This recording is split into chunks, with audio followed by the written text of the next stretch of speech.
আসসালামু আলাইকুম, নাজমা কিচেনে আপনাদের সবাইকে স্বাগত। আশা করি সবাই ভালো আছেন, আমিও ভালো আছি। আজকে আমি তৈরি করব আলু দিয়ে আলুর ক্রিস্পি বল। একবার এইভাবে বাড়িতে বানিয়ে দেখবেন, আশা করি সবার ভীষণ পছন্দ হবে। বাচ্চাদের সঙ্গে সঙ্গে বড়দেরও এই রেসিপি দারুণ লাগে। প্রথম থেকে শেষ পর্যন্ত ভিডিওটা দেখার জন্য অনুরোধ রইল।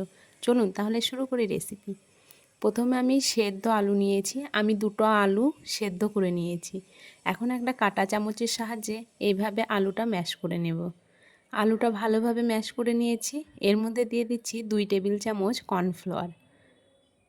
আপনারা চাইলে চালের আটাও ব্যবহার করতে পারেন বা চাল গুঁড়ো।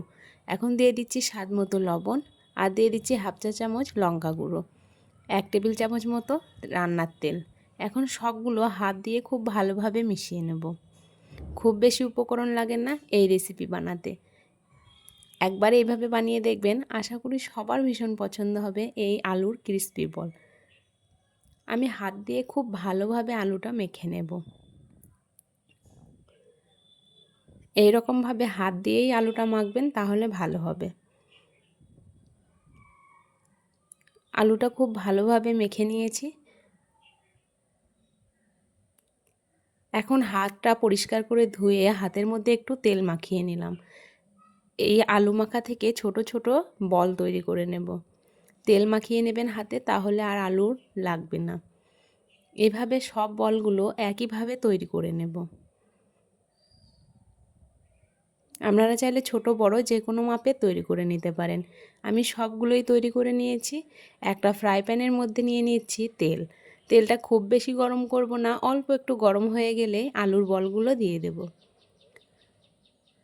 আঁচটা থাকবে মিডিয়াম টু লো আঁচেই তৈরি করবেন, তাহলে বেশি ভালো হবে। এখন উল্টে পাল্টে লাল করে ভেজে নেব। আমার রেসিপি ভালো লাগলে লাইক করবেন, কমেন্ট করবেন, বন্ধুদের সঙ্গে শেয়ার করতে ভুলবেন না। যারা প্রথমবার দেখছেন অবশ্যই চ্যানেলটি সাবস্ক্রাইব করবেন, পাশে থাকা বেল আইকনটা অন করবেন সবার প্রথম আমার ভিডিও দেখার জন্য। ফেসবুক থেকে দেখলে লাইক করবেন, কমেন্ট করবেন, ফলো করবেন। আমি একইভাবে উল্টে পাল্টে লাল করে ভেজে নিচ্ছি। দেখুন কতগুলো বড় বড় হয়ে এসছে বলগুলো। এখন তেল থেকে তুলে নেব। তেল ঝরিয়ে ভালোভাবে তুলে নিয়েছি। কত সুন্দর হয়েছে দেখুন। আজকের মতো এই পর্যন্ত। দেখা হবে আবার পরের ভিডিওতে। ভালো থাকবেন, সুস্থ থাকবেন। খোদা হাফেজ, টাটা।